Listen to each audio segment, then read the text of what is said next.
La Sociedad Española de Radiodifusión presenta... Ser... ¡Viva la radio! Podcast. Siempre. Hola, buenos días. Después de descartarla hace unas semanas, Alberto Núñez Feijóo amaga ahora con una moción de censura. En realidad por aquí ya hemos pasado. Basta con acudir al último verano cuando intentó su investidura. Contaba con los votos de Vox, pero no le alcanzaba. Quizás se recuerda menos, pero apeló entonces el PP a votos díscolos, digamos, del PSOE. ¿Es eso lo que plantea ahora? Y no es tanto apelar a diputados incómodos, por decir de una manera suave, con el actual escenario del Partido Socialista, sino apelar al propio Partido Socialista y al resto de formaciones políticas que tienen vocación de Estado. Esto dijo Semper en verano, luego el PP tuvo que corregir. Para una censura contaría con los votos de Vox, aunque después de decir que al partido con el que gobierna en varias comunidades le faltan los requisitos que sí tiene Giorgia Meloni, eso habría que verlo. Igualmente, le haría falta Junts, que en verano, cuando Feijóo buscaba su propia investidura, llegó a ser un partido de Estado con el que hubo contactos y del que hablaba así, de esta manera, Esteban González Pons. Más allá de las acciones que 4 personas, 5, 10, las que fueran, llevaran a cabo, representan a un partido cuya tradición y legalidad no está en duda. Fue en otra campaña, en las gallegas, cuando el PP confesó que estuvo 24 horas planteándose la amnistía y que se habría a indultar a Carles Puigdemont. Y ahora, después de la amnistía, Junts ha empezado a decir que o gobiernan ellos en Cataluña o ya veremos qué pasa con la legislatura de Pedro Sánchez. Aquí es donde coinciden precisamente los relatos de Junts y del PP. De momento lo único que sabemos es cómo acabó aquel verano, que nos tocó vivirlo de cerca, con Feijóo diciendo que si no es presidente fue porque no quiso. Si esa mayoría social se convierte en mayoría electoral y el 9 de junio mandan un mensaje, entiendo que todos los ciudadanos veremos más próximo el final del túnel. ¿Qué herramientas vamos a utilizar? Todas las que consideremos oportunas. ¿La que usted refiere es una herramienta? Sí.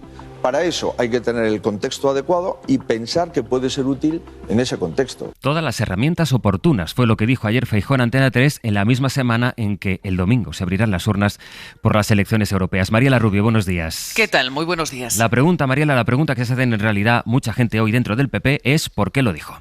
Sí, cunde el desconcierto y eso que Génova intentó ayer a toda costa apagar el incendio que supone criticar al gobierno por pactar con Junts, pero abrirse una moción de censura apoyada por Puigdemont. Desde el cuartel general intentaron ayer rebajar las palabras de su líder a un simple comentario y en un texto remitido a los medios el PP insistía en que su plan pasa por hacer caer a Sánchez, sí, pero en las urnas, añadiendo que Feijóo simplemente se limitó a no descartar ningún escenario. Pero lo cierto, Sastre, es que el líder del PP hace solo un mes sí descartaba tajantemente una moción de censura. Y adelanto que no le voy a presentar una moción de censura en estos momentos porque ha comprado el apoyo de sus socios con la dignidad de todos los españoles. El líder del PP decía esto antes de las catalanas. Por eso que Feijóo dejase ayer la puerta abierta a esa moción que antes descartaba, da a entender que el PP cree que Sánchez puede perder ahora el apoyo de Junts y que Feijóo planea utilizarlo a su favor. Un marco tóxico en campaña y lo vieron rápidamente en las filas del PP. De ahí que Génova se esforzase ayer por repetir una y otra vez que el camino elegido para sacar a Sánchez de la Moncloa serán las urnas y no otro. Lo vieron rápidamente también en el PSOE, donde saben que, quitando el CIS, van por detrás del PP en todas las demás encuestas y no piensan desaprovechar este giro imprevisto de Feijóo. Pero para que una moción de censura sea viable, tiene que contar con Junts. Sí, es así, como os lo cuento. No es una moción de censura, es una moción caradura. Para Vox es una moción de tortura.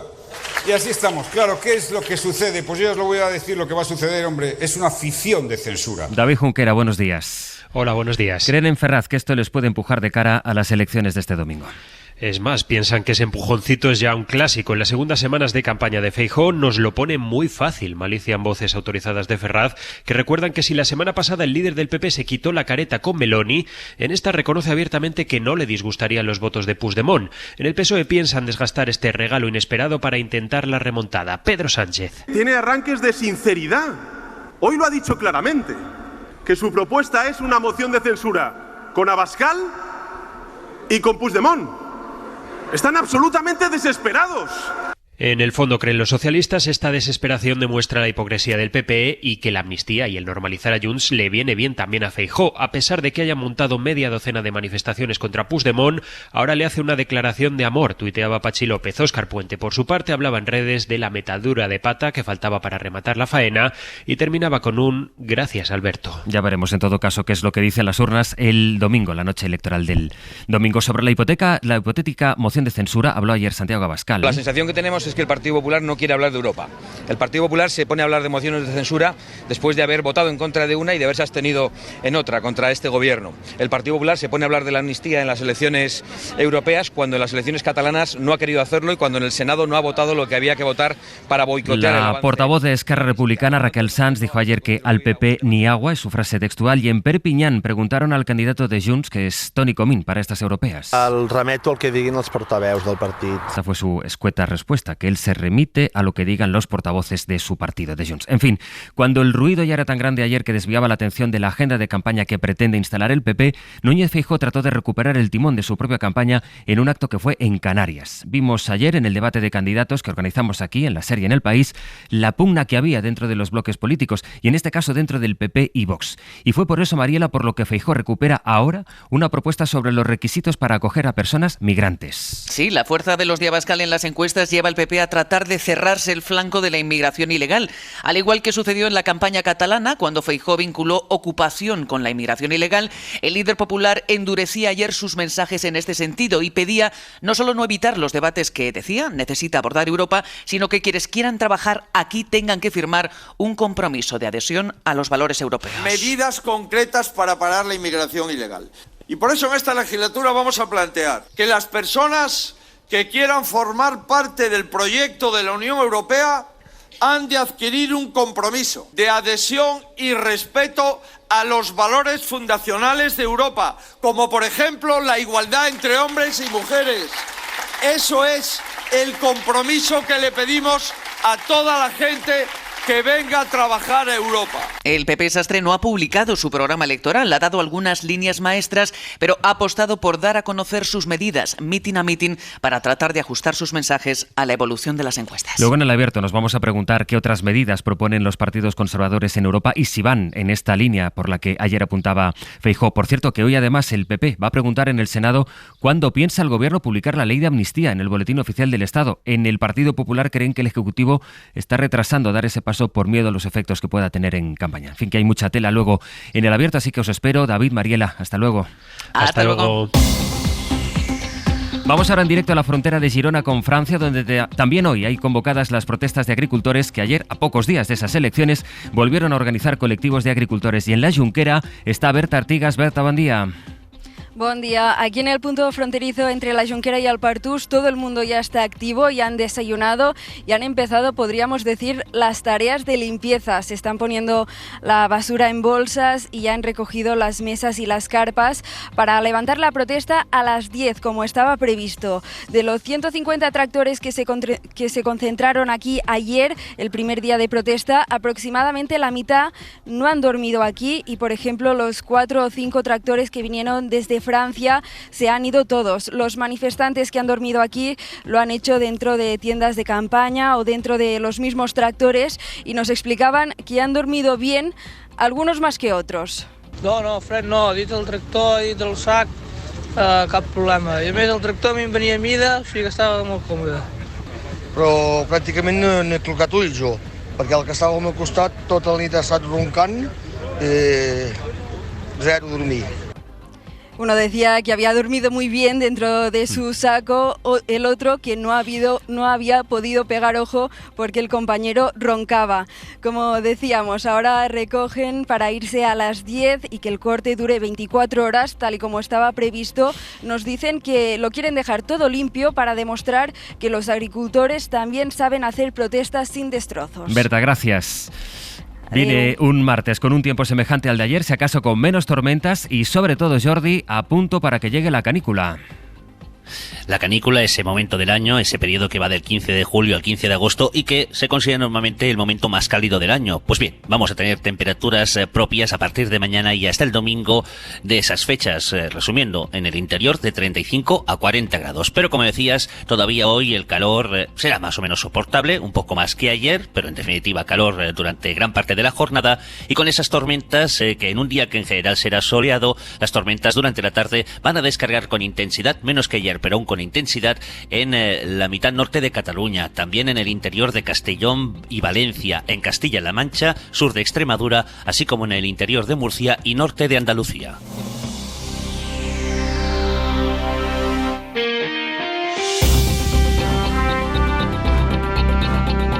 Los pediatras tendrán que preguntar a los niños cuando vayan a las revisiones rutinarias por el uso que hacen de sus teléfonos para detectar si tienen o no una adicción, pues eso, al móvil o a las redes sociales. Es lo que contempla la nueva ley de protección de los menores, que va esta mañana al Consejo de Ministros y de la que luego vamos a hablar también con una profesora para que nos diga la realidad de lo que se encuentra en las aulas. Ocurre que hoy se presenta además un estudio que alerta de cómo la inmensa mayoría de profesores y de enfermeras escolares empieza a admitir que aumentan los problemas de salud mental entre los adolescentes. Adela Molina.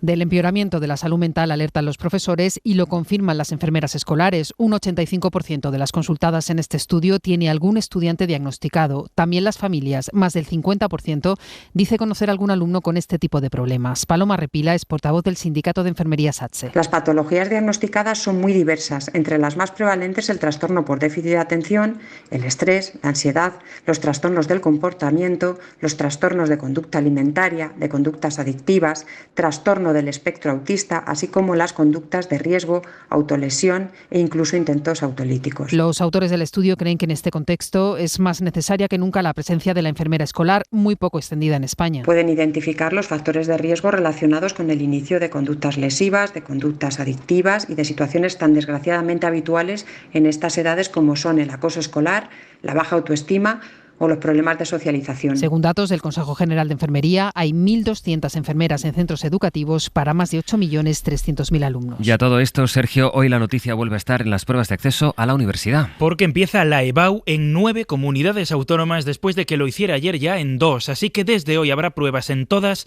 salvo en Baleares, Canarias, Cantabria, Castilla y León, Murcia y Euskadi, donde lo hará en los próximos días. Cerca de 300.000 estudiantes se van a examinar este año, con la novedad principal de elegir entre Historia de España y Filosofía entre las materias troncales. Se mantiene, por cierto, la mayor optatividad en las preguntas que empezó con la pandemia. El viernes pasado nos adelantó aquí en Hoy por Hoy Javier Ruiz la multa récord del Ministerio de Consumo a 4 compañías aéreas que cobran por llevar equipaje de cabina o por pedir que te impriman el billete en el mismo aeropuerto. Hay tanta gente que quiere reclamar que han creado una asociación para canalizar esas quejas. Carlos Sevilla. Facua ha creado una plataforma para asesorar a quienes quieran reclamar la devolución de su dinero a las aerolíneas. La organización llama a denunciarlas ante las autoridades de consumo y también en los juzgados. Rubén Sánchez, portavoz. Que vayan a tribunales sin coste, porque no es obligatorio contratar abogado ni procurador para poner una demanda en un procedimiento verbal donde vamos a reclamar que nos devuelvan esos 70, esos 80, esos 300 euros por el equipaje de mano, sin coste y con una sentencia que directamente no se puede recurrir. Y creemos que la inmensa mayoría se van a ganar porque ahora tenemos más instrumentos que antes. La OCU también anima a denunciar y a unirse a su campaña No sin mi maleta, que abrió el pasado mes de septiembre, y a su fin también está tramitando denuncias y tiene una demanda colectiva abierta contra Volotea por abuso en sus tarifas. Del mapa para entender el mundo.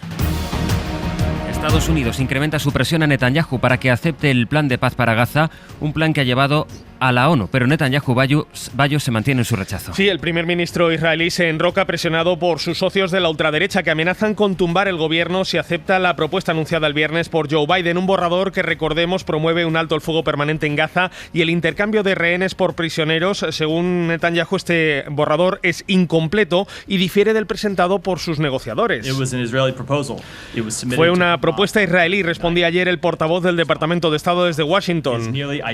Una propuesta propuesta casi idéntica a la que jamás aceptó hace unas semanas. Washington presiona así en paralelo a palestinos e israelíes, y es que a falta de 5 meses para las presidenciales estadounidenses, a Biden le empieza a pasar factura su apoyo militar a Israel, tanto que la Casa Blanca ha promovido una resolución en el Consejo de Seguridad, o más bien ha presentado una resolución en el Consejo de Seguridad expresando su apoyo a esa propuesta de alto el fuego que ha respaldado en las últimas horas el G7. Hoy además se espera que la India formalice el resultado de las elecciones legislativas más grandes del mundo, después de 6 semanas de votaciones, 44 días en los que han votado 642 millones de personas. Todas las encuestas apuntan a que el primer ministro Narendra Modi va a obtener una amplia victoria. Eso le daría el tercer mandato consecutivo, algo que en ese país solo ha conseguido Jawaharlal Nehru, la primera persona en ocupar el cargo desde la independencia del Reino Unido. En México. Quiero agradecer las muestras de cariño y de felicitación que he recibido desde el día de ayer y en el transcurso. La presidenta electa Claudia Sheinbaum, que ya ha empezado a hablar con mandatarios de otros países, entre ellos con Pedro Sánchez, decía,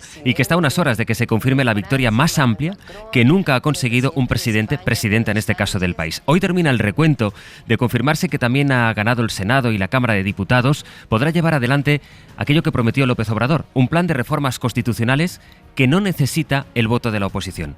Entre ellas está la reforma del Poder Judicial. Vamos en directo a Ciudad de México. Fernanda Fernández, buenos días. Hola Sastre, ¿qué tal? Mira, durante su mandato AMLO había propuesto 20 reformas a la Constitución, lo que en un momento fue un plan B negociando con la oposición, no salió adelante, así que se propuso el plan C, que como tú decías consiste en que junto con la Presidencia, el Senado y la Cámara de Diputados se tenga la mayoría calificada, o sea, 2/3 de los escaños, para que estas reformas salgan adelante solo con los votos de Morena y sus socios. Antes de que AMLO finalice su mandato en octubre, quiere proponer al menos 3 reformas, una de ellas sobre la Suprema Corte de Justicia. De esto dijo en la mañanera de ayer que no es posible mantener un poder judicial que no esté al servicio del pueblo, sino de la delincuencia organizada y de los de cuello blanco.